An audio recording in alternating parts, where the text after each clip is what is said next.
کہ انہوں نے ہمارے ساتھ اس قدر تعاون کیا. برادرم عبدالعزیز خان عثمان.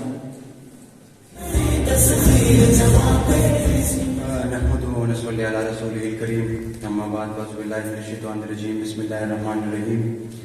کہ محمد کی سے وفات ہونے تو ہم تیرے ہیں، یہ جہاں چیز ہے کیا لہو کرم تیرے ہے. السلام علیکم ورحمۃ اللہ وبرکاتہ.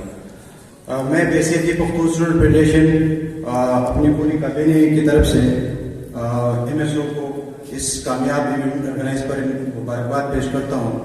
اور ساتھ میں آپ سارے جتنے بھی حال میں جتنے بھی لوگ بیٹھے ہوئے ہیں آپ سارے لوگوں سے میرا ایک گلہ بھی ہے. اور میں نے سوچا آج کہ میں ایک مظلوم بندہ آج ایک مظلوم قوم کے سامنے میں اپنی خیالات کا اظہار کروں گا، لیکن آج مجھے یہ اندازہ ہوا کہ مظلوم صرف ہم ہیں. آپ تو ماشاءاللہ ہر جگہ پہ آپ لوگوں کے لوگ بولتے ہیں. کل پشاور میں ایک دھماکہ ہوا ہے، اس میں تقریباً 32 لوگ شہید ہو گئے ہیں، 90 سے اوپر کسی کے اندر زخمی ہے. لیکن یہاں پہ ہر بندہ آ کے اپنی تقریر کر کے جاتا ہے، لیکن ابھی تک میں نے جتنا برداشت کیا کہ آپ ایک بندے نے پختون کی کوئی بات نہیں کی ہے. آج